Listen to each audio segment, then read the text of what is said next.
विश्वका महाशक्ति राष्ट्रको बढ्दो चासोसँगै नेपालमा वैदेशिक हस्तक्षेपले विकराल रूप नलेला भन्न सकिन्न। के नेपाल सन्तुलन र असंलग्न परराष्ट्र नीति विपरीत जाँदै त छैन?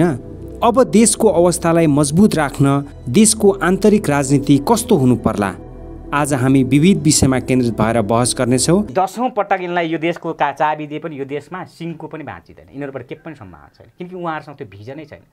किनकि मैले अघि नै तपाईँलाई भने जनतासँग नेतृत्व बसिन्जेल मात्र नेतृत्व सही हो क्या। जस्तो तपाईँले अहिले हर्क साङपाङलाई हेर्नुहोस् न, हो नेतृत्व भने त्यो हो क्या। त्यो इतिहास त हामीले पढिराखेका छौँ नि त। हामीलाई त्यो पनि थाहा थियो कि हामीलाई यिनीहरूले खोलो तरेपछि लौरो बिर्सन्छन् भन्ने पनि हामीलाई थाहा थियो होइन। यिनीहरू बिग्रिन्छन्, यिनीहरूलाई सुधार्ने माध्यम पनि हामीसँग छ नि त। अब यिनीहरूलाई कसरी सुधार्नुपर्छ भन्दाखेरि जनताको बिचमा ल्याएर सुधार्ने। यो देश चलाऊ, यो देश बनाऊ, यो देशलाई व्यवस्थित गर, समृद्धि बनाऊ, जनतालाई सुख देऊ, शान्ति देऊ।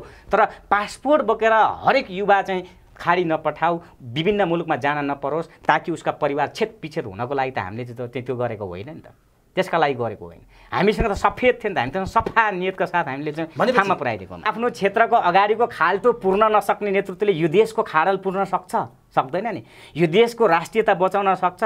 जसले चाहिँ यो देशलाई सक्दैछ, यो देशलाई बेच्दैछ, जसले मागेर मुलुक चलाउनुपर्छ भन्ने नेतृत्वबाट हामीले के शिक्षा लिने? आम युवाले अब के शिक्षा लिने? सधैँ यो देश मागेरै मात्र बाँच्दैन नि। त्यसले गर्दा गगन थापालाई यो देश माग्नको लागि, यो देश बेच्नको लागि हामीले प्रधानमन्त्री बनाउने यो देशको नागरिकले? त्यो होइन नि। त्योभन्दा त अब्बल हो। मन्त्री बनाए त स्वास्थ्य मन्त्री पायो कि यो मुलुकले? यो देशमा मन्त्री र सांसद बनाउनको लागि मात्र र राज्य द्रोहन गर्नको लागि मात्र त हामीले नेतृत्व बनाउने होइन नि। हामीलाई त आवश्यक भएको भने त जनताको बिचमा बसेर जनतासँग रहेर जो हर्प साङपाङ जस्तो चाहिँ मान्छे खोजिरहेका छौँ हामीले। प्रचण्ड सुरक्षित हुन्थ्यो भने त यसरी रातभरि बौलाएर हिँड्दैन नि, दिनभरि वरिपरि मान्छे लिएर हिँड्दैन नि। हामी जस्तो एक्लै हिँडिहाल्थ्यौँ।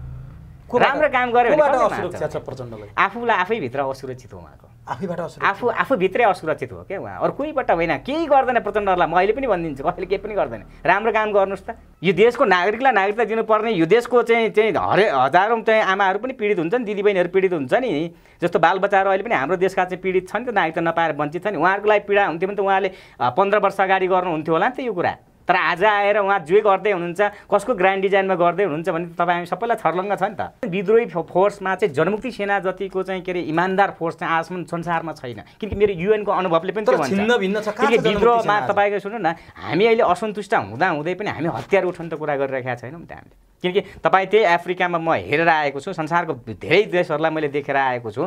ती देशहरूमा विद्रोहीले अलिकति असन्तुष्टि हुने बित्तिकै विद्रोही सेनाले चाहिँ दङ्गा मचाउँछ। विद्रोही सेनाले चाहिँ डङ्क जहाँ पाए त्यहीँ चाहिँ के अरे हुलदङ्गा मचाइदिन्छ, तोडफोड मचाइदिन्छ, विद्रोह मचाइदिन्छ। तर यहाँ हामीले त्यो गरेको छैन। उहाँले भर्खरै सम्पन्न स्थानीय निर्वाचनमा बालेन शाह जिताउन कोर टिममा बसेर काम पनि गर्नुभयो। उहाँ अहिले स्वतन्त्र रूपमा हुनुहुन्छ, स्वतन्त्र उम्मेदवार जिताउन लाग्नु भएको छ।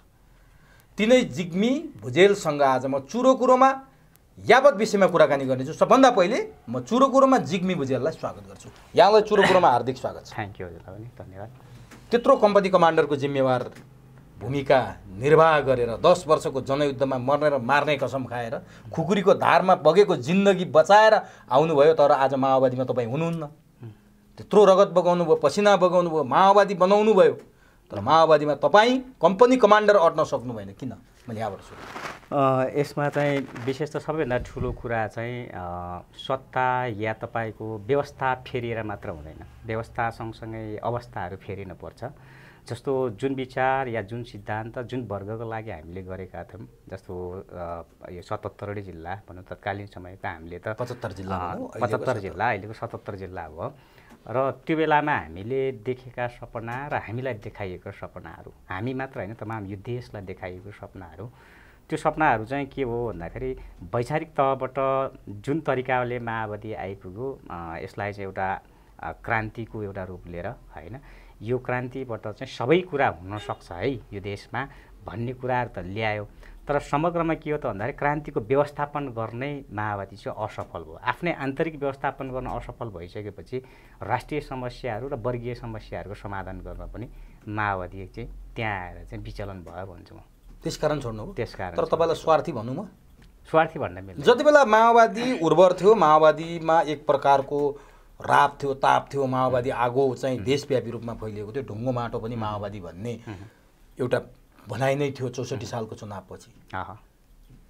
52 देखि 62-63 सम्म माओवादी भन्दा बित्तिकै विश्व राजनीति नै तरङ्गित हुने अवस्था थियो। त्यो बेला तपाईँ माओवादीमा हुनुभयो, माओवादीमा मह काटेको हात चाटुन्जेलसम्म माओवादीमै हुनुभयो।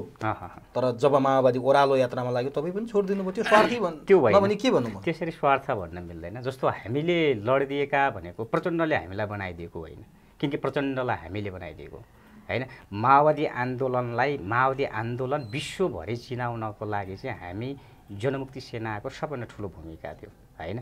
जस्तो वर्गीय युद्धहरूमा अहिले पनि तपाईँलाई मैले एउटा उदाहरण दिन्छु। त्यत्तिकै मान्छे मर्न जाँदैन क्या, मर्नको लागि धेरै ठुलो साहस चाहिन्छ मान्छे मर्नको लागि होइन।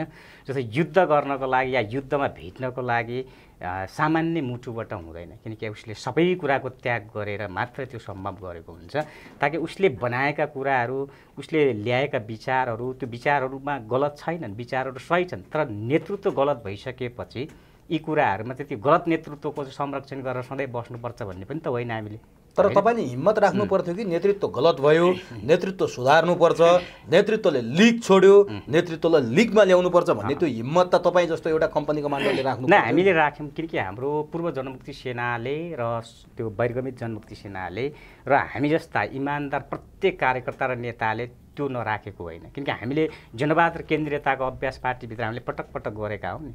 हामीले त्यो जनबहादुर केन्द्रीयताको अभ्यास गर्दै जाने, नेतृत्वहरू चाहिँ आत्मकेन्द्रित व्यक्तिवाद भइदिने, नेतृत्वहरू सुख सुविधामा मात्र गइदिने, जनताकोमा त नेतृत्व आएन नि। तपाईँले देखेको नेतृत्व जो रोल्पामा बसेर, रोल्पा रुकुम हुँदै पहाडी जिल्लाहरू हरेक बस्तीमा बसेर भिजेर त्यो माटो छोएर आएको नेतृत्व आएको 2 वर्ष या 1 वर्षभित्र त्यो चाहिँ एउटा चाहिँ के अरे अर्कै वर्गमा रूपान्तरण हुन्छ र उसलाई पटक पटक हामीले रूपान्तरणको कुरा गर्दाखेरि, उसलाई सच्याउन खोज्दाखेरि ऊ सच्चिँदैन भने सधैँ त्यसलाई समातेर बस्नुपर्छ भन्ने होइन।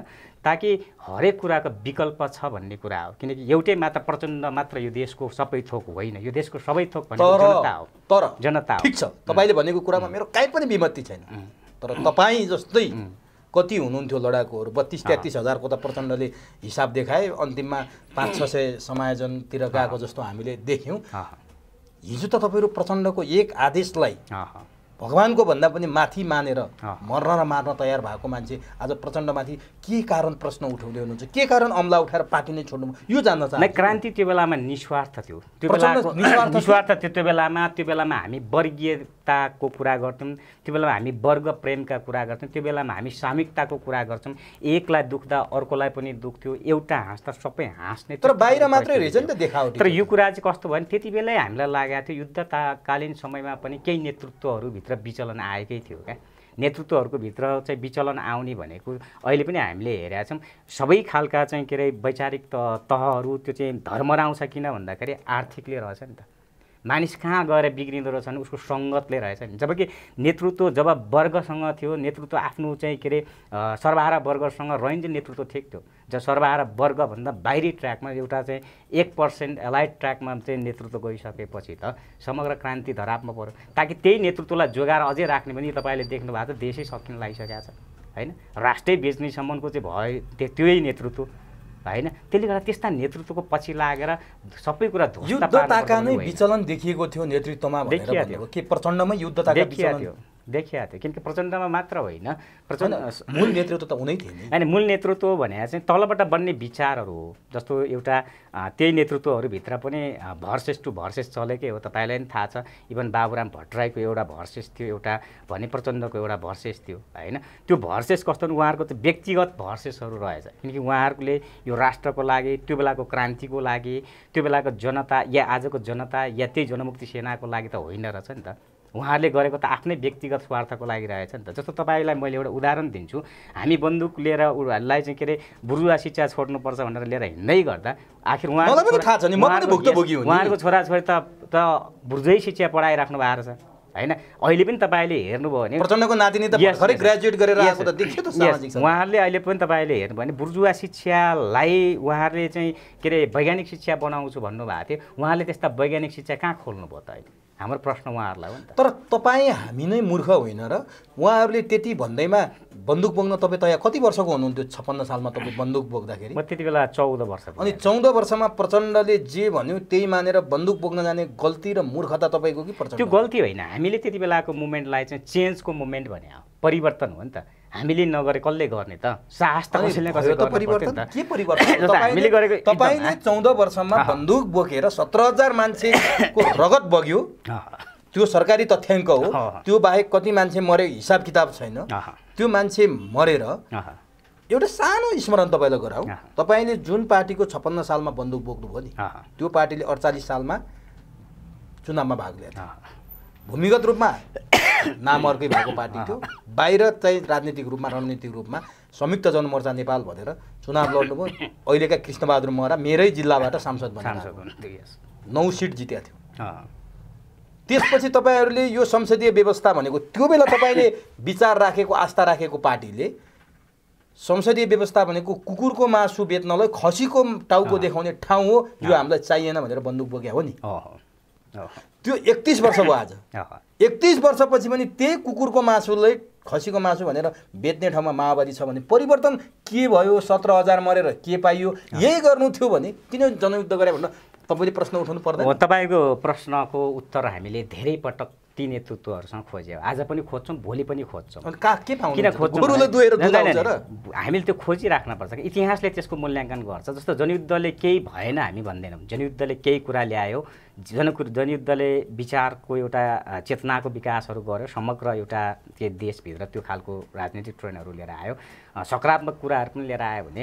जस्तो नकारात्मक कुराहरू चाहिँ जस्तो नेतृत्वको विचलनहरू, ठुल्ठुला आदिवेरीका चाहिँ के अरे क्रान्तिहरू गरेर होइन, ठुल्ठुला आदर्शका कुरा गरेर मात्र नहुँदो रहेछ। जनताको जीवनमा चाहिने कुराहरू भनेको सानो सानो कुराहरू हो क्या। जबसम्म मान्छे बाँच्न पाउँदैन नि, जबसम्म मान्छेले खान पाउँदैन, तबसम्म मान्छेले विद्रोह गरिराख्छ क्या।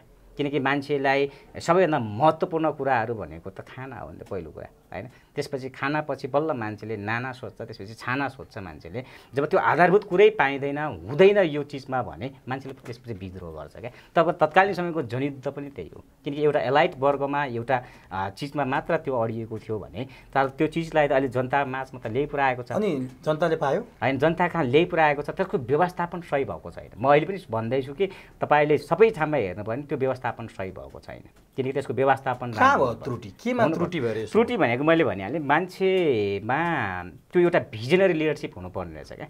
जस्तो रेभोल्युसनको लिडरसिप चाहिँ बनिदिए प्रचण्डहरू या प्रचण्ड लगायत अन्य नेताहरू जो आगो लगाउन जाने तर आगो निभाउन जाने, यही हो प्रश्न, यही हो उत्तर क्या। किनकि उहाँले बाल्न जान्नुभयो, मान्छेलाई उचाल्न जान्नुभयो, लडाउन जान्नुभयो, भिडाउन जान्नुभयो, भत्काउन जान्नुभयो। तपाईँहरू जस्तो 14 वर्षीय युवाहरूलाई रगत उम्लिने गरी कन्भिन्स गरेर बन्दुक बोकाउन सिकाउनु भयो। यस, सिकाउनु भयो नि, सिकाउनु भयो, तर के भन्दा रचनात्मक काममा लाउन जान्नु भएन। यो राष्ट्रको हामीलाई मात्र लाउने होइन कि, यो राष्ट्रको समग्र युवालाई छ नि, समग्र देशलाई चाहिँ एउटा इकोनोमिक डेभलपमेन्टमा लाउनु पर्थ्यो। त्यो कुरामा उहाँहरू चुक्नुभयो। उहाँहरू केमा मात्र जानुभयो त तपाईँले भने जस्तै संसदीय राजनीतिको चाहिँ गणितीय खेलमा मात्र जानुभयो, पावर पर्सनालिटी मात्र बन्नुभयो, ताकि प्रचण्ड यो या अन्य नेताहरू, प्रचण्ड मात्र नभनु अन्य नेताहरू जो अहिले पनि सत्तामा हुनुहुन्छ या सत्ता बाहिर कोही हुनुहुन्छ, उहाँहरू चाहिँ एउटा सत्ताको भोगी मात्र देख्यो नि। उहाँहरू जनताभन्दा ठुलो कोही पनि होइन क्या। उहाँहरू जनताभन्दा ठुलो हुनुभयो क्या। जुन जनता सार्वभौम छ, जुन जनता बलियो छ, जुन जनताले अनेकौँ प्रकारको चाहिँ क्रान्ति गर्यो, आन्दोलन गर्यो होइन, तपाईँको सशस्त्र गर्यो होला, शान्तिपूर्ण गर्यो होला, अनेक गरेर मानिसलाई सत्तामा पुर्याइदियो। तर सत्तामा पुगिसकेपछि उहाँहरूको चाहिँ बिग्रिने चलन चाहिँ कस्तो भइदियो भन्दाखेरि उहाँहरू त आफ्नो एउटा सानो घेरा परिवारवादभित्र, निपोटिजमभित्र चाहिँ उहाँहरू लागिसकेपछि त बिग्रियो वर्गहरू। सबै पार्टीमा त्यही समस्या छ। त्यसले गर्दा नै हामीले अहिले चाहिँ वैकल्पिक चिजहरू खोजिराखेका। ल ठिक छ, वैकल्पिकमा त आउनेछु म। मेरो महत्त्वपूर्ण विषय र महत्त्वपूर्ण ठाउँ त त्यहाँनिर छँदैछ। 14 वर्षमा तपाईँलाई बन्दुक बोक्न प्रोत्साहन चाहिँ कसले गरेको थियो? प्रोत्साहन भनेको यो राष्ट्रभित्र जे चल्या छ त्यसको इन्भाइरोमेन्ट भनौँ, त्यसको चाहिँ वातावरणले हामीलाई चलाउँछ क्या। कस्तो खालको वातावरण? जस्तो मेरो पुर्खौली त मेरो काभ्रे पलाञ्चोको, तर मेरो बर्साइ, मेरो हुर्काइ, मेरो पढाइ त यही सहरमा थियो। तर हुँदाहुँदै पनि त्यति बेला हामीलाई राजनीतिक चेतनाको लागि विभिन्न टाइपका प्रशिक्षणहरू होइन, पार्टीहरूले अहिले पनि तपाईँले देख्नुहुन्छ विभिन्न पार्टीहरूले चाहिँ विभिन्न खालका सङ्गठन बनाएर चाहिँ प्रशिक्षण दिने होइन, आफ्ना कुरा बुझाउने। त्यही क्रममा माओवादीले पनि हामीलाई बुझायो। त्यो कुरा हामीलाई ठिक लाग्यो। काठमाडौँमै माओवादीले भेट्यो तपाईँलाई? भेट्यो, त्यही कुरा हामीलाई ठिक लाग्यो।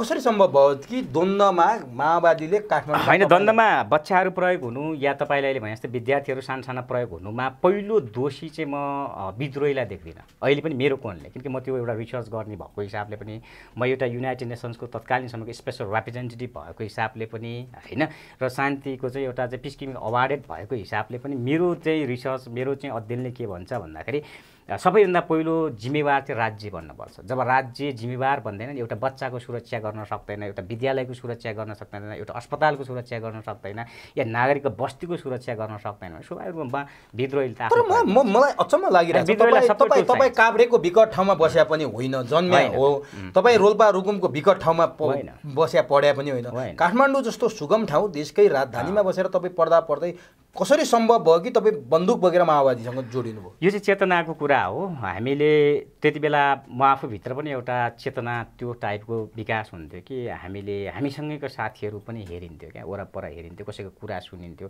या हामीसँगै पढेका केही साथीहरू गरिबीका कारणले पनि विद्यालय आउन नसक्ने कुराहरू पनि हामीले हेरिन्थ्यो। यो वर्ग विभेद त त्यसमा थियो नि त, ती कुराहरूले हामीलाई छुन्थ्यो। तर माओवादी उठाएका केही विषयवस्तु विषयमा हामी पनि अध्ययन गर्न चासो राख्थ्यौँ नि त त्यसमा। त्यो चासोले पनि के गराइदियो त भन्दाखेरि मलाई त्यो प्रति चाहिँ अलि झुकाव बढाइदियो क्या। कति क्लासमा पढ्नुहुन्थ्यो? म त्यति बेला 10 क्लासमा पढ्थेँ। 10 क्लास पुरा नगरेर तपाईँ बन्दुक बोकेर? पुरा गर्दै हिँडेँ म, 10 क्लास दिएँ, एसएलसी दिएर हिँडेँ अब। अनि एसएलसी पछि फर्दर पढ्नुपर्छ, यो गर्न हुँदैन, गलत काम हो भन्ने लागेन तपाईँलाई? त्यो बेलामा गलत काम भन्ने लागेन, किनकि त्यो बेलामा हामीलाई जुन प्रशिक्षण माओवादीबाट हुन्थ्यो, जुन बस्ती मैले देख्थेँ क्या, जहाँ म त सहरमा हुर्केको मान्छे, मैले यहाँ जुन ठाउँमा म हुर्केको थिएँ, तपाईँले निष्कलङ्क निर्दोष तरिकाले निस्वार्थ तरिकाले कुनै न कुनै लक्ष्य देख्नु भएको? देखाएको थिएँ मैले। किन देखाएको थिएन? म जो ठाउँमा गएको थिएँ त्यहाँ चाहिँ विद्यालय जाने बच्चाहरूले चाहिँ एउटा झोला बिना चाहिँ विद्यालय गएको पनि देखेँ, ब्याग थियो हुँदैन। अनि त्यो बन्दुकले समाधान गर्थ्यो त्यो? अब त्यो चाहिँ यस्तो थियो, परिवर्तन भन्ने कुरा चाहिँ कहिलेकाहीँ हरेक चिजहरूको आवश्यकता हुन्छ। जस्तो तपाईँले हेर्नु भने पहिलो विश्वयुद्ध या दोस्रो विश्वयुद्धहरू नभइदिएका हुन्थेन, आजको मोडर्न विश्व चाहिँ फेरि परिकल्पना गर्न सकिन्न थियो। कहिलेकाहीँ के हुन्छ भन्दाखेरि तपाईँ आवाज दिनुहुन्छ, आवाज दिँदा तपाईँको आवाज बिनको आवाज सुनिएन भने तपाईँ अझै ठुलो आवाज दिन पर्ने जरुरत हुन्छ। त्यो ठुलो आवाजले पनि तपाईँको काम गरेन भने त्यसलाई आन्दोलनको रूप दिन पर्ने जरुरत हुन्छ। तपाईँले गरेको शान्तिपूर्ण आन्दोलनलाई कसैले दबाउँछ भने, बन्दुकले दबाइदिन्छ भने तपाईँले पनि बन्दुक उठाउनुपर्छ, ताकि तपाईँको हातमा फुल लिएर गएर चाहिँ त्यो सम्भव हुँदैन। सायद त्यसैलाई हामीले चाहिँ फलो गरेका हौँ, मलाई त्यो लाग्छ। त्यसमा मलाई गलाइन लाग्दैन अहिले। तपाईँले बन्दुक बोकेर जानुभयो? यस। तपाईँ 56देखि 62-63सम्म भनेपछि कम्तीमा 6-7 वर्ष चाहिँ यस तपाईँ त्यो द्वन्द्वमा सामेल हुनुभयो। यस। अहिले वास्तवमा भने तपाईँ र म कुरा गरिरहँदा मलाई के अनुभूति भयो भने तपाईँको यो जिन्दगी नाफाको जिन्दगी हो। तपाईँ मर्न पनि त सक्नुहुन्थ्यो। यस यस होइन, यो नाफाको जिन्दगी पाउनु भएछ। यस। त्यही माओवादी जनयुद्धको लागि 6-7 वर्ष त्यो बन्दुक बोकेर तपाईँ समर्पित हुनुभयो। आज माओवादी आन्दोलन लथालिङ्ग छ। तपाईँ अघि नै अनौपचारिक रूपमा भन्नुभयो 19वटा माओवादी पार्टी बने भनेर भन्नुभयो। बने। यस। दुःख लाग्दैन? दुःख लाग्छ। किन दुःख लाग्छ भनेको नबुझेर यी कुराहरू भइदिएका भए हामीलाई दुःख लाग्दैन थियो। जब यी सबै कुरा बुझेरै नेताहरूभित्र आएको व्यक्तिगत स्वार्थका कारण जुन चिजहरू बनिदियो त्यो जनताको स्वार्थको लागि उहाँहरू फुटेको होइन। उहाँहरू आफ्नो पदका लागि, उहाँहरू आफ्नो कोही छोराको लागि, कोही छोरीको लागि, कोही भाइका लागि, कोही भतिजाका लागि, होइन, कोही बुहारीका लागि या कोही आफ्नो व्यक्तिगत सम्पत्ति जोगाउनका लागि या कमाउनका लागि जुन कुराहरू भयो नि, यो चाहिँ दुःखद लाग्छ। नेपालीका लागि होइन रहेछ यो देश होइन, जनयुद्ध देशको लागि थियो, जनताको लागि थियो। हामीले लड्दा हामी त निस्वार्थ लडेको हो नि त, हामीले कुनै तर मात्र तपाईहरुले रहेछ नि। यस, हामीले मात्र लडेको रहेछ नि त। तर नेपाली जनताले लडेको रहेछ नि निस्वार्थ। हामी मात्र होइन, नेपाली जनता र जनमुक्ति सेनाले मात्र। त्यो युद्धका दौरान तर नेतृत्वहरूले होइन रहेछ। अझै पनि सबै नेतृत्व खराब छैन नि त्यहाँ। केही नेतृत्व इमानदार छन् तर तिनीहरू कहिले पनि माथि जान पाउँदैनन्, ताकि त्यो बोल्ने ठाउँमा उनीहरूको आवाजहरू बन्द गरिन्छ। तपाईलाई आवाज हुन्थ्यो कि नेतृत्वले बेइमानी गर्ला कतै, नेतृत्व बिग्ला कतै, अथवा स्खलित होला, अथवा यो आज जनताको लागि भनेर गरिएको परिभाषा अनुसार त जनयुद्ध भनेको त जनताका लागि गर्ने युद्ध हो नि। जनताका लागि भनेको युद्ध भोलि धनयुद्धमा रूपान्तरण हुन्छ कि आज जुन प्रचण्ड बाबुराम विप्लवहरूले जुन किसिमको हरकत देखाइरहेछन्, यो हरकत देखाउलान् या नदेखाउलान् भने त्यो बेला तपाईँको मानसपटलमा आउँथ्यो कि आउँदैन थियो? त्यो बेलामा हामीलाई दुईटै कुराहरू आउँथ्यो, ताकि मान्छे हो बिग्रिन सक्छ। जस्तो प्राविधिक कुराहरू पनि हामी कहिलेकाहीँ वारेन्टी भनेका कुराहरू पनि बिग्रिन सक्छ। नेतृत्व सधैँ सही हुन्छ भन्ने कुरा चाहिँ हामीलाई लाग्दैन। त्यो सधैँ नेतृत्व सही बाटोमा हिँडिराख्छ भन्ने लाग्दैन। त्यसलाई सही बाटोमा हिँडाउनु त जनताले हो, त्यसलाई सही बाटोमा हिँडाउन सही कार्यकर्ताले हो होइन। तर सही जनताले र सही कार्यकर्ताले त्यसलाई सही बाटोमा हिँडाउँदै पनि कहिलेकाहीँ ऊ भिरबाट खस्छ नेतृत्वहरू। किनकि तपाईँले ठुल्ठुला क्रान्ति हेर्नुभयो भने पनि तपाईँले विभिन्न देशका मोडललाई हेर्नुभयो भने त्यही देख्नुहुन्छ या हाम्रै देशका मोडलमा हेरौँ, अन्त किन जानु, हाम्रै देशका मोडलमा पनि धेरै ठुल्ठुला नेताहरू बिग्रिन्छ। तर ऊ बिग्रिहाल्यो भन्ने बित्तिकै सबैले चाहिँ के त भन्दाखेरि त्यो बिग्रेकै चिजलाई चाहिँ ऊ गर्नुपर्छ भन्ने होइन, अर्को जेनेरेसनले सपार्नुपर्छ भन्ने कुरा हो। जस्तो हामीले प्रयत्न गऱ्यौँ नि पार्टीभित्र नि पार्टीलाई सपार्नुपर्छ भनेर अनेकौँ प्रयत्नहरू भयो। तर नसकिसकेपछि के भयो त भने तपाईँहरूभन्दा अझै राम्रा मान्छे, तपाईँहरूभन्दा चाहिँ देशप्रति माया गर्ने, राष्ट्रप्रति माया गर्ने मान्छे धेरै छन्। ती चिजलाई हामीले बाहिर निकाल्नुपर्छ भन्ने कुरा हो। त्यही भएर अहिले हाम्रो मिसनै त्यही हो। तपाईँले नेतृत्व बिग्रेको कुरा गर्नुभयो, अहिले छताछुल्लो भएको छ कि अहिले चाहिँ भारतका कूटनीतिज्ञहरूले निकालेका किताबहरू हुन् अथवा नेपालमै गरिएका विभिन्न किसिमका विश्लेषकहरूले बोलेका कुरा हो। जनयुद्ध चाहिँ भारतमा बसेर लडेका रहेछन् प्रचण्डले, भारतको डिजाइनमा भएको रहेछ, नाम चाहिँ चीनका माओ सेतुङको राख्ने, डिजाइन चाहिँ दक्षिणतिरबाट भएको भनेर आरोप चाहिँ हामी यता कता सुन्छौँ पढ्छौँ। तपाईँ त प्रत्यक्ष भुक्तभोगी त्यसैमा लागेको मान्छे, कुरा सत्य हो? आरोप होइन, यथार्थ हो। के हो वास्तविक? अहिले आउँदा पुष्टि भयो। के बारे छ? किन अहिले आउँदा पुष्टि भयो भन्दाखेरि तपाईँको नेपालमा क्रान्ति चल्ने माओ सेतुङको नामबाट उहाँहरूको सेल्टर हुने भारतमा त्यही भित्र उत्तर छ नि, छैन र? यदि तपाईँको इन्टरनेसनल कम्युनिटीले तत्कालीन समयमा राजनीतिक यहाँ आन्दोलन भएको हो, राजनीतिक मुभमेन्ट या राजनीतिक रेभोल्युसन भइराख्दाखेरि चाहिँ विश्व समुदायको अमेरिकाले त आतङ्ककारी सूचीमा राख्यो नि त माओवादीलाई।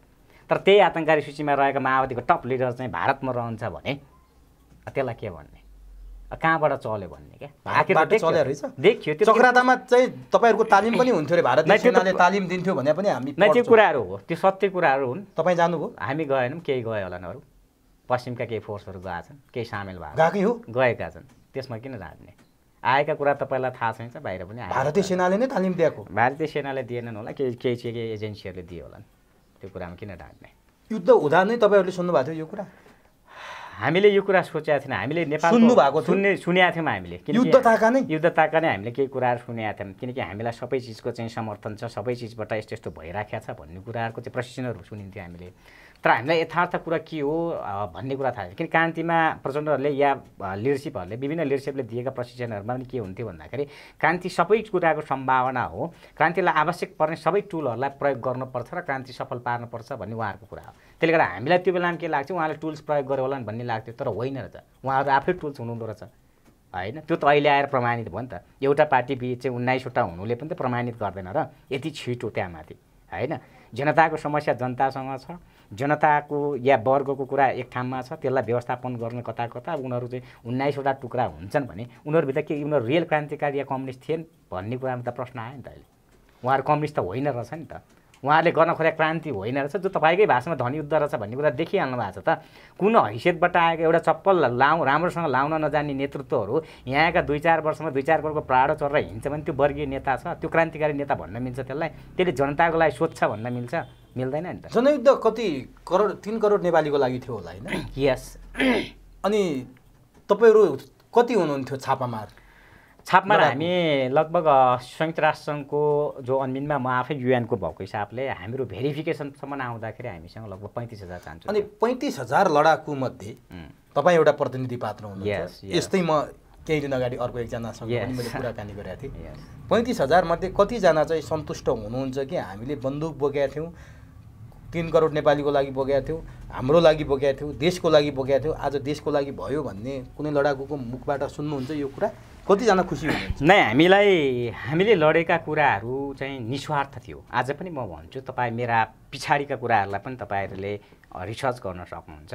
हामी आज पनि निष्कलङ्क छौँ, निष्पक्ष छौँ र सफा छौँ। जो लडाइँ लडेर आएका छन्, जसले बन्दुक उचालेका छन्, ती चिजहरूमा निस्वार्थपन आज पनि पाउनुहुन्छ।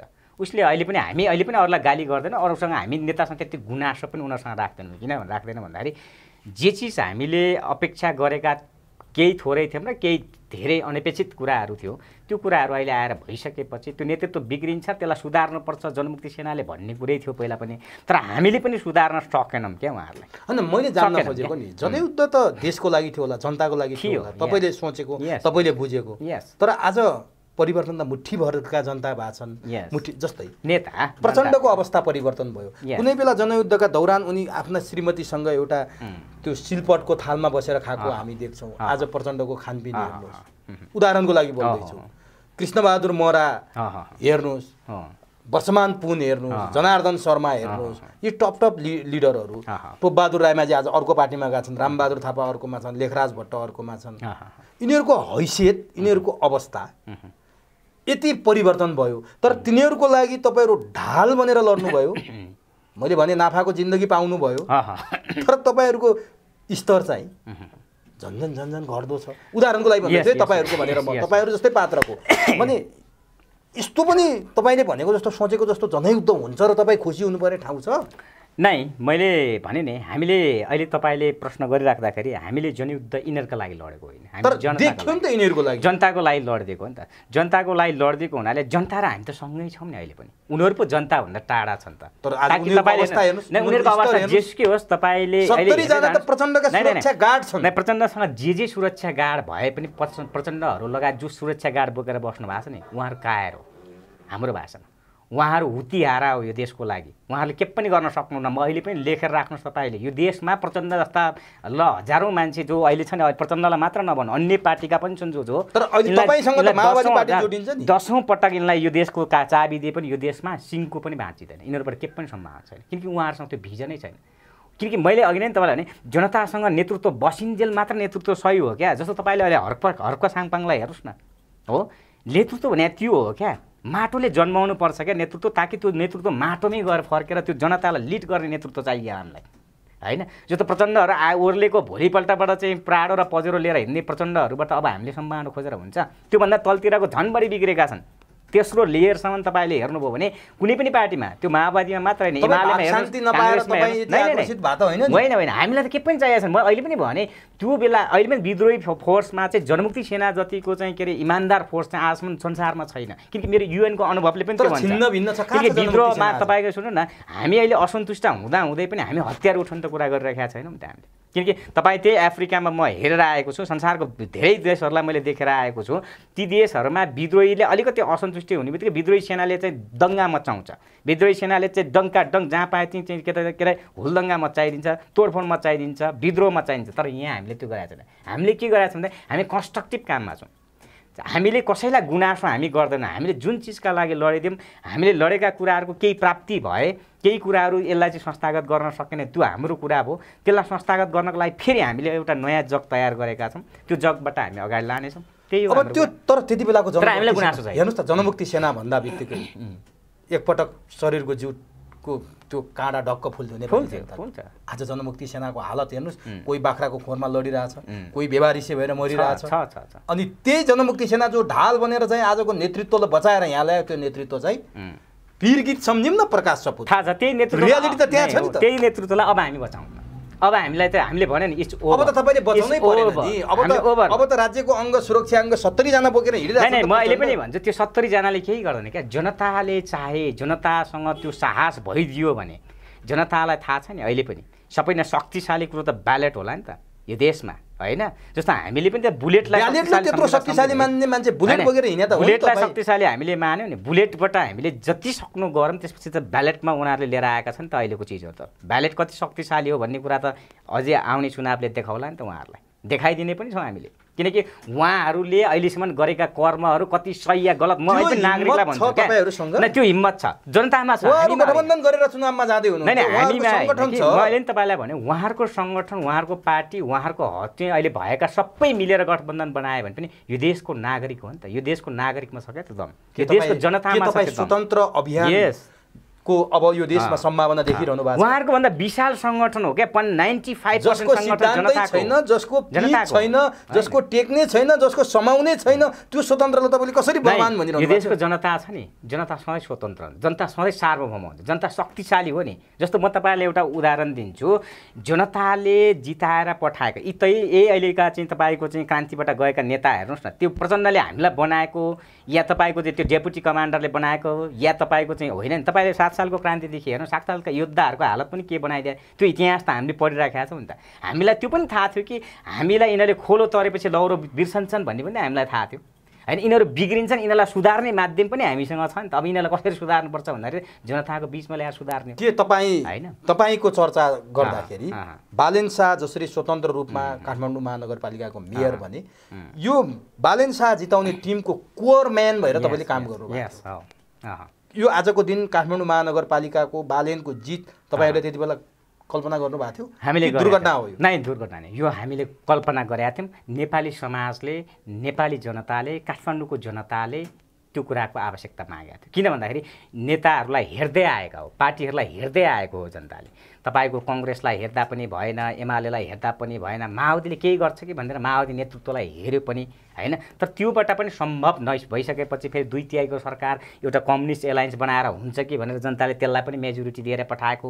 त्यसपछि एउटा डेमोक्रेट एलायन्सलाई चाहिँ एउटा विपक्षमा राखेर हुन्छ कि भनेर पनि बनाएको। तर यो देशमा त के देखियो भन्दाखेरि त्यहाँ जे नै बनाइदिए पनि यहाँ यिनीहरू यो देशका लागि जन्मिएका मान्छे नै होइनन् क्या। यिनीहरू भनेका जो अहिले पार्टीहरू जो यहाँ चलिरहेका छन् यिनका बुद्धिबाट चलेकै छैन। तपाईँलाई के भन्नुहुन्छ? यो जनताको बुद्धिबाट चल्नुपर्छ नि। राष्ट्रको लागि त राष्ट्रले जनताले दिएको म्यान्डेटबाट चल्नुपर्ने नेतृत्वहरू त तपाईँले देखिरहनु भएको कहाँबाट चलेका छन्, केबाट चलेका छन्, कसरी चलेका छन् भनिदिनुहोस् त। यिनीहरूको तपाईँले हेर्नु न, पार्टीकै यिनीहरूका चाहिँ फन्डहरू कहाँबाट आउँछन् त्यो हेर्नुहोस् न। यिनका दललाई कुन कुन देशले फन्ड गरिराखेका छ, कुन कुन देशको चाहिँ इन्ट्रेस्टमा यहाँ के काम भइरहेको छ तपाईँले देखिरहनु भएको छ। भनेपछि नेपाली पैसाले चलेका नेपाली छैन, नेपाली पैसाले चल्या पनि छैन। यिनीहरू नेपाली जनताको म्यान्डेट, जनतालाई त यिनीहरूले के बनाएका छन् भन्दाखेरि मूर्ख बनाएका छन् क्या। जनतालाई भोटको बेलामा यिनीहरूले डाइभर्ट गर्ने, मिठा कुरा गर्ने, भ्रम छट्ने, ठुल्ठुला गफ दिने, त्यसपछि जनतालाई भ्रममा पारिदिने। अब तपाईँले फेरि भरबले त्यो अर्को नाटकीय सिनहरू देख्नुहुन्छ नि। यिनीहरूको रुवाबासी सुरु हुन्छ जनता कहाँ गएर, जनताको अहिले छुन नसक्ने प्रचण्डहरू लगायत शेरबहादुरहरू, केपी ओलीहरूलाई चाहिँ भरे भोलि हेर्नुहुन्छ नि तपाईँले सडकमा देख्नुहुन्छ क्या। यिनीहरूको त्यो नाटक मञ्चनमा चाहिँ जनता अब फस्नुहुन्न। यिनीहरूको नेपालको जनता पैसामा बिक्छ, नेपालको मतदाता पैसामा बिक्छ।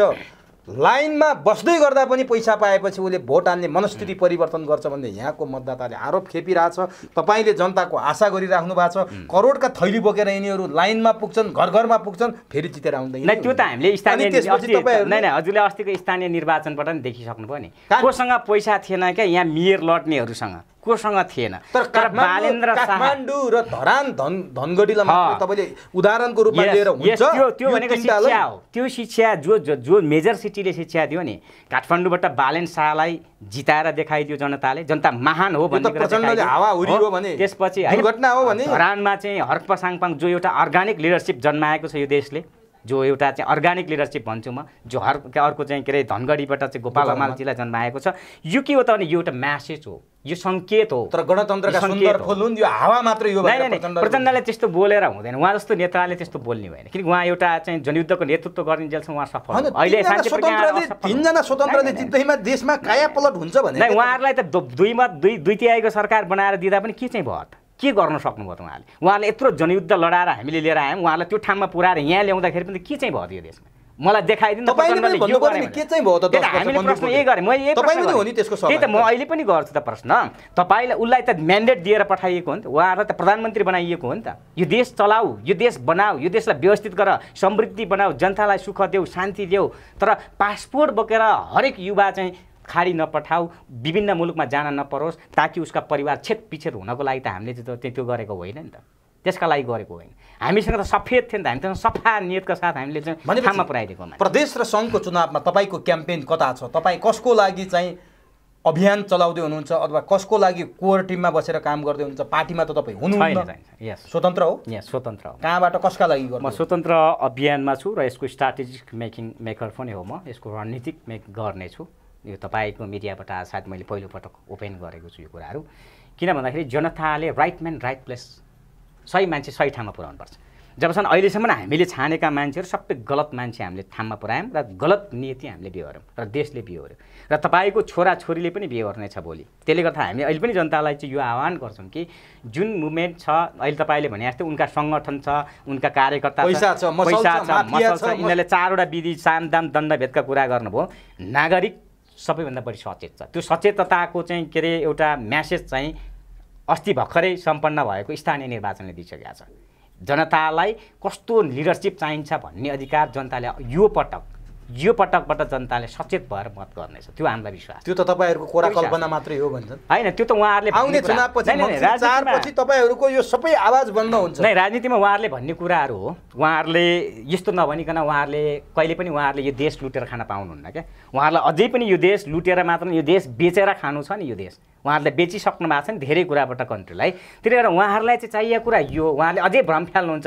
तर जनता सचेत छ। मैले भने हामीहरूको स्वतन्त्रको सङ्गठन भनेको प्रत्येक घरमा छ, प्रत्येक घरको युवामा छ, प्रत्येक घरको बुवा आमामा छ, उहाँहरूले भोगेका भोगाइहरूमा छ।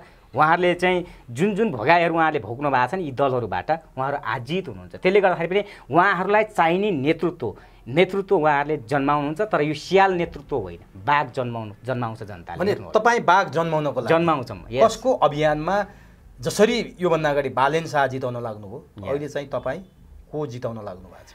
हामी सबैलाई जिताउँछौँ, किनकि जनताले जसलाई माग्छ, जुन ठाउँमा जो व्यक्ति जस्तो 165वटा प्रतिनिधि सभा र 230वटा जो प्रदेश सभामा जनताले आफ्नो नेतृत्व, आफ्नो इमान्दार नेतृत्व, भिजनरी नेतृत्व, जसप्रति विश्वास गर्दाखेरि, जसलाई मत हाल्दाखेरि भोलि धोका दिँदैन, त्यो टाइपका नेतृत्व जनतालाई आफैले छान हामीले भनेका छौँ। किनकि जनता तपाईँ आफैले छान्नुहोस्, त्यो नेतृत्व देखाउनु। समग्र देशभरको कुरा हो। तपाईँ चाहिँ कहाँ लाग्नु भएको छ? हामी चाहिँ अब म त समग्र देशैभरि लाग्ने भयो नि त। म त 165वटामा लाग्ने, किनकि म त कामै रणनीति बनाइदिने हो। तर काठमाडौँ क्षेत्र नम्बर 4 अलि बढी चर्चामा। यस जहाँ सही ठाउँ नेपाली काङ्ग्रेसका महामन्त्री गगन थापा, यस, जसलाई युवा नेताको परिचय पनि दिइयो, यस, यो मुलुकको स्वास्थ्य मन्त्री पनि भइसकेका मान्छे, यस, गगन थापाको क्षेत्रमा बडो रोचक भिडन्त हुँदैछ, जहाँ जेसिसका पूर्व अध्यक्ष स्वतन्त्र अभियान कर्मी अर्जुन प्रसाई पनि लड्नु भएको छ। त्यहाँको के छ माहौल? त्यहाँको माहौल तपाईँले हेर्नु चाहिँ गगनजीलाई म चाहिँ अहिले युवा नेतृत्व भन्न पनि लाज लाग्छ।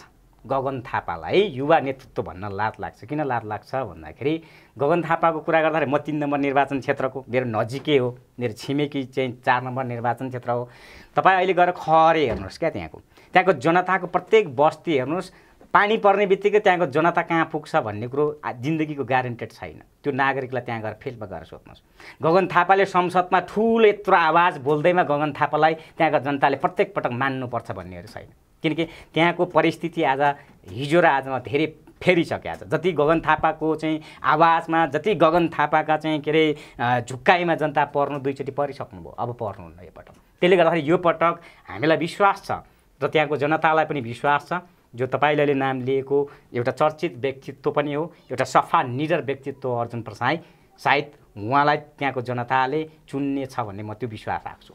हाम्रो गगन थापा जो विद्यार्थी आन्दोलनबाट इस्टाब्लिस भएका नेता हुन्, जसलाई 62-63को आन्दोलनले जन्माएको नेता हो, काङ्ग्रेसको महामन्त्री पनि हो, गगन थापाले गर्न नसक्ने काम अर्जुन प्रसाईले कसरी गर्नुहुन्छ? अर्जुन प्रसाईले गर्नुहुन्छ भन्ने ग्यारेन्टी के छ? ग्यारेन्टेड छ। जस्तो गगन थापाले जस्तो यो देश बेच्नको लागि एमसीसी पास गरेर छाती छटाएर चाहिँ यो देशलाई चाहिँ तर्स नस पार्ने काम त उहाँले गर्नुहुन्न होला नि त, हो? कपनका जनताले पठाउँदाखेरि कपनको जनतालाई मात्र होइन कि 4 नम्बर निर्वाचन क्षेत्रको जनतालाई मात्र प्रतिनिधित्व गरेर जानुहुन्न होला नि त अर्जुन प्रसाईजी। सायद उहाँ सम्माननीय र माननीय हुनलाई मात्र जानुहुन्न होला नि त। किनकि हाम्रो स्वतन्त्र मिसनको एउटा, हाम्रो स्वतन्त्र पथको एउटा चाहिँ स्लोगनै छ, हामीले अहिले बाँडिरहेछौँ बाहिर। हामीले जनता चाहिँ सबैभन्दा ठुलो सम्मानित हो यो देशमा, जनता सबैभन्दा माननीय हो यो देशमा, जनताले पठाएका मान्छे त जनसेवक हुनुपर्ने हो नि त। तर यहाँ त जनसेवक हुन छोडेर चाहिँ सम्माननीय माननीय चुनाव जितेको भोलिपल्ट जो हुने प्रचलन छ नि, त्यसलाई चाहिँ ब्रेक लाउनुहुन्छ अर्जुन प्रसाई सरले भन्ने मलाई त्यो लाग्छ। किनकि तर गगन थापा प्रधानमन्त्री हुन्छु भनिरहेका छन्। काठमाडौँ क्षेत्र नम्बर 4 का जनताले प्रधानमन्त्री हुने क्यान्डिडेट छान्ने कि अर्जुन प्रसाई छान्ने? नै, लोकतन्त्रमा सबैलाई भन्ने अधिकार छ, बोल्ने अधिकार छ, बोल्छु भन्ने अधिकार छ, बन्छु भन्ने अधिकार छ। होइन, कसैले सपना देख्न पाउँछ, कसैले सपना नदेखोस् तर सम्भावना छैन र छ नि नेपाली कांग्रेसले यो देशमा प्रधानमन्त्री गगन थापालाई बनाउने आधार चाहिँ के हो त भनेर त जनताले 4 नम्बर क्षेत्रमा गएर हेरे हुन्छ नि त। एउटा आफ्नो क्षेत्रको अगाडिको खाल्टो पूर्ण नसक्ने नेतृत्वले यो देशको खाडल पूर्ण सक्दैन नि। यो देशको राष्ट्रियता बचाउन सक्छ जसले चाहिँ यो देशलाई सक्दैछ, यो देशलाई बेच्दैछ, जसले मागेर मुलुक चलाउनु पर्छ भन्ने नेतृत्वबाट हामीले के शिक्षा लिने? आम युवाले अब के शिक्षा लिने? सधैँ यो देश मागेरै मात्र बाँच्दैन नि। त्यसले गर्दा गगन थापालाई यो देश माग्नको लागि, यो देश बेच्नको लागि हामीले प्रधानमन्त्री बनाउने यो देशको नागरिकले त्यो होइन नि। त्यो भन्दा त अब्बल हो। तर सांसद जितेर आइसकेपछि प्रधानमन्त्री हुन्छु भन्ने गगन थापाको अधिकार त होला नि। नेपाली कांग्रेसले भोलि ठुलो पार्टी बन्यो भने त्यो सम्भावना त छ नि। तर अर्जुन परसाई एकजना सांसद जितेर आएर प्रधानमन्त्री बन्ने सम्भावना पनि छैन। अनि उहाँ मात्र बन्नुहुन्न नि त, अर्जुन परसाई मात्र होइन। जस्तो हाम्रो स्वतन्त्र क्याम्पेनले त देशैभरिबाट बनाउँछ। कतै जित्नुहुन्छ र देशभरिबाट तपाईहरु? किन नजित्नु? तपाईले जस्तो अस्ति तपाईले भने टुप्पामा बसेर बाँस नुगाए भने जस्तो भयो के? त्यस्तो होइन, जिग्मीजी त्यस्तो होइन। कुनै पनि कुरामा हरेक कुराको चाहिँ एउटा वैज्ञानिक तर्कहरू छ ताकि यो देशको नागरिकहरूमा विदेशमा रहेका हाम्रा दाजुभाइ दिदीबहिनीहरूमा एउटा चेतना यहाँ दिइराख्नु भएको छ। यी पोलिटिकल पार्टीलाई अबै पनि पत्याएर लैजाने हो, यिनका नेताहरूलाई पत्याएर लैजाने हो भने यो देश बर्बाद हुन्छ र यो देश वृद्ध आश्रम भन्दा अरू केही पनि हुँदैन। त्यसले गर्दाखेरि यो देशमा हरेक युवाहरू, हरेक चाहिँ वर्गहरू, हरेक क्षेत्रहरू चाहिँ यहाँ चाहिँ के त भन्दा विकसित हुनुपर्छ। त्यसका लागि त इमान्दार नेतृत्व चाहिन्छ। होइन, इमान्दार नेतृत्व त कोषमा पाइएको छ भन्दा जस्तो अहिले तपाईँले अस्तिको इलेक्सनमा हेर्नुभयो नि त, उनीहरूले जो कम आँक्छन् नि, उनीहरूले कसलाई कम आँकिराखेका छन्? स्वतन्त्रलाई कम आँकिराखेका छन् नि। स्वतन्त्र युवाहरू, जो उठ्दै हुनुहुन्छ, विशिष्ट व्यक्तित्वहरू उठ्दै हुनुहुन्छ, राम्रा क्षमता भएका क्षमतावान मान्छेहरू उठ्दै हुनुहुन्छ, उहाँहरूलाई जो जनताको बिचबाट, मैले अघि नै तपाईँलाई भने पार्टीले व्हिप लगाएर टिकट बेचेर जसलाई पठाइराखेका छ, यो त स्वतन्त्र भने त जनताले आफ्नो मान्छे आफै पठाइदिन्छ क्या। जनताले आफूलाई चाहिने मान्छे। तर गठबन्धन गरेर आउँदा कांग्रेस एमाले, कांग्रेस माओवादी समाजवादी अरू पार्टी पनि गठबन्धन गरेर आउँदा अर्जुन परसाईले गगन थापालाई जित्न त गाह्रै होला। नै म त अहिले पनि भन्छु त्यो 2-4वटा पार्टीको मात्र गठबन्धन होइन कि भएका यहाँ अहिले देशमा जति पनि यिनीहरू पार्टी भनिएका छन्, यी सबै एउटा गठबन्धन बनेर आए पनि स्वतन्त्रलाई जित्छ, किनकि जनताले मत हाल्ने हो। यिनका थोरै यिनका कार्यकर्ता मात्र छ यो देशमा। तपाईँ ढुक्क हुनुहुन्छ? म ढुक्क छु। तर म मात्र होइन, हरेक युवा ढुक्क छ, आम परिवर्तनशील जनता ढुक्क छ। तर कपनवासी क्षेत्र नम्बर 4 वासीले एकजना मन्त्री हुने मान्छेलाई हराएर मन्त्री बन्ने सम्भावना नभए सर यो देशमा प्रधानमन्त्री र मन्त्री कति बन्ने भन्नुहोस् त? अहिले पनि म मन्त्रीका नाम आउँदैन। हजार यहाँ छिनछिनमा हप्ता दिनमा मन्त्री फेरिन्छ। यहाँ मन्त्री फेरिनु र शासन फेरिनु मात्र ठुलो कुरा होइन, अवस्था फेरिनु पर्यो। जस्तो तपाईँलाई मैले भने गगन थापालाई त्यो क्षेत्रले 2 चोटि बनायो त सांसद, त्यसपछि मन्त्री बनायो त स्वास्थ्य मन्त्री। पायो कि यो मुलुकले? यो देशमा मन्त्री र सांसद बनाउनको लागि मात्र र राज्य द्रोहन गर्नको लागि मात्र त हामीले नेतृत्व बनाउने होइन नि। हामीलाई त आवश्यक भएको भने त जनताको बिचमा बसेर जनतासँग रहेर जो हर्प साङपाङ जस्तो चाहिँ मान्छे खोजिरहेका छौँ हामीले। भनेपछि अर्जुन परसाई र हर्क साङपाङ समान हुन्? यस, उहाँहरूमा छ त्यो अद्भुत क्षमता। के देख्नु भएको छ अर्जुन परसाईमा तपाईले? किन देखाएको छु भन्दाखेरि गलतलाई गलत र सहीलाई सही भन्ने मान्छे, प्रष्ट वक्ताहरू नै यो देशलाई राम्रो काम गर्न सक्छ क्या। त्यो क्षेत्रलाई काम आशा अर्जुन परसाईमा छ। उहाँ लगायत अरू पनि छन्, धेरै होलान्, अरू पनि जन्मेलान्। 4 नम्बरको कुरा गर्दा 4 नम्बरको कुरा गर्दा जस्तो अहिले के अब्बल रूपमा उहाँलाई के भन्नुहुन्छ त 4 नम्बरका मतदाता? 4 नम्बरको मतदाताले त्यही हो, जस्तो लिडरसिप मान्छे चाहिएको छ, उहाँलाई छल कपट विहीन मान्छे चाहिएको छ। जस्तो कि लोली र बोली मिलाएर गुलिया कुराका चाहिँ के अरे अभिव्यक्तहरू उहाँलाई चाहिएको छैन, बरु खस्रो होस् तर प्रष्ट चिज चाहिएको छ नि। अर्जुन परसाई प्रष्ट चिज हो। 4 नम्बरले अर्जुन परसाई खोज्यो, प्रष्ट चिज हो। ल ठिक छ। अब यो त चुनावको केन्द्रित कुरा भयो। अलिकति तपाईसँग फेरि म माओवादी जनयुद्धमा जोडिन चाहन्छु। लडाइँमा पनि पर्नुभयो, भिडन्तमा पनि परेको छु। म मार्नुभयो मान्छे? होइन, मैले लडाइँमा मान्छे मारेको छैन। गोली त चलाउनु भयो? हामीले बन्दुक पड्काएका हौँ, दुवै पक्षले पड्काएका हौँ। हामीले त्यो बेलामा दुवै पक्षले आफ्नो डिफेन्सका लागि काम गऱ्यौँ। जस्तो बन्दुकसँग हामीले पनि गुलाबको फुल हान्ने कुरा भएन। उहाँहरूले गुलाबको फुल हानिदिए भए हामी पनि गुलाबको फुलै दिन्थ्यौँ होला उहाँहरूलाई। तर उहाँहरूले पनि बुलेट हानिसकेपछि हामीले पनि बुलेट हान्यौँ होला।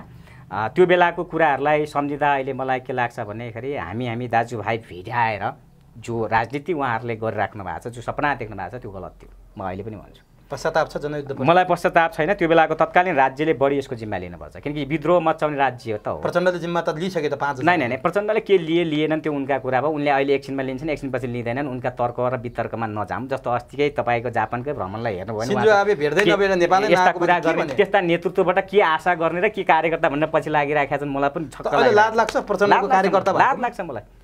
मलाई एउटा गर्व के लाग्छ भन्दाखेरि उहाँहरूले दिएको एउटा विचार एउटा चेतनाप्रति मलाई गर्व लाग्छ। तर उहाँहरूले अहिले जो व्यवहार आज आएर गर्दै हुनुहुन्छ नि त्यो देख्दा त मलाई बडो लाज लाग्छ। भिडन्तमा पर्दा तपाईँ घाइते पनि हुनुभयो? घाइते भएको छु, तर यो कुरालाई चाहिँ म त्यति बेलाको संयोग मान्छु। यसलाई कुन ठाउँमा? म चौतारामा, सिन्धुपाल्चोकको चौतारामा, यसलाई म संयोग मान्छु। तर मैले अहिले तपाईँले भनेकै प्रश्नमा हामीले मान्छे मारेका पनि होइनौँ, हामीले केही गरेका पनि होइनौँ। हामीले त्यो बेलाको ट्रेन एन्ड टेन्डेन्सीका विषयमा चाहिँ मारपिट भएको, त्यहाँभन्दा अर्कै पनि ट्रेन एन्ड टेन्डेन्सीका बिचमा चाहिँ हामीले एउटा। तर तपाईँहरूले त्यति बेलाको राज संस्थाको विरुद्ध हतियार उठाउनु, गणतन्त्र ल्याउनु भयो।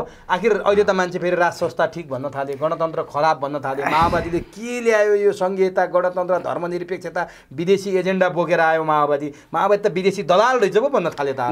भने राज संस्था पो ठिक रहेछ, के लाग्छ तपाईँलाई? नै त्यस्तो होइन, समग्र बुझाइ त्यस्तो होइन। त्यस्तो हुन्थ्यो भने तपाईँको चाहिँ यहाँ चाहिँ 4वटा इलेक्सनहरू भइसकेका छन्। राजतन्त्रै ठिक हो भन्ने साथीहरूलाई मेरो अहिले पनि प्रश्न छ, उहाँहरू नरिसाउनुहोस्, किनकि हाम्रो एउटा प्रश्न छ कि राजा बन्ने चाहिँ को त? राजा बन्छु भन्नेले राजा बन्छु भनेर आउँदैन, उहाँहरू राजतन्त्र चाहिन्छ भन्नुहुन्छ। बन्ने राजा चाहिँ को त? राजा बन्छु भन्ने व्यापारी छ, ऊ व्यापारमै ठिक्क छ, उहाँहरूसँग भेटघाट पनि छैन होला, देखभेट पनि छैन होला, हो। अनि उहाँहरू राजा ल्याउँछु भन्नुभएको छ, कराउनुहुन्छ, तर मत हेरिसकेका छौँ हामीले। तर गणतन्त्र त ठिक होइन रहेछ। नै, गणतन्त्र कुनै पनि व्यवस्था गलत होइन, त्यसको व्यक्तित्वहरू, त्यसको नेतृत्व गलत भयो भने मात्र त्यो कुरा चाहिँ गलत हुने हो नि त। जस्तो अहिले पनि गणतन्त्र त गलत होइन नि त। तपाईँले गणतन्त्रमा त तपाईँले धेरै कुरा चाहिँ पाउनु भएको छ नि, हेर्नुहोस् त। तर नेतृत्व त्यसलाई सही चिज बनाइदियो कि बनाइदिएन, नेतृत्वले सही लिड गर्दै कि गर्दैन भन्ने कुरा हामीले राइट मान्छे चाहिँ पुर्याउन सकेनौँ क्या गणतन्त्रमा। यो मात्र दुखेसो हो, गणतन्त्र गलत होइन। तर हेर्नुहोस् त, तपाईँले गरेको जनयुद्धको बेला रोल्पा रुकुममा सुरुङ युद्ध गरेर भारत विरुद्ध लड्छौँ भनेको, अनि 12 बुँदे पनि भारतमा हुनुपर्ने, भारतका प्रधानमन्त्री, तत्कालीन प्रधानमन्त्री अटल बिहारी वाजपेयीलाई बिन्ती पत्र हालेर प्रचण्ड र बाबुराम जोगिनुपर्ने, अनि रोल्पा रुकुमबाट चाहिँ सुरुङ खनेर सुरुङ युद्ध गरौँ भनेर के भने रहेछ? जनताको आँखामा किन त्यस्तो छारो आयो? अब यो चाहिँ लज्जास्पद कुरो। अहिले आउँदाखेरि यो कुराहरूको चाहिँ खुलस्त अझै धेरै खुल्छ। तपाईँहरूले यति मात्र अझै कति खुल्छन् तपाईँ हेर्दै जानु होला। जस्तो यो कुरा चाहिँ के थियो भन्दाखेरि त्यति बेलाको प्रक्जी वार हो कि हामीलाई अहिले लाग्यो है। त्यो किन थियो भन्दाखेरि जस्तो कहिलेकाहीँ उहाँहरूले सुरुङ युद्ध भन्नुभयो, के अरे अमेरिकालाई चाहिँ साम्राज्यवाद भन्नुभयो, भारतलाई विस्तारवाद भन्नुभयो।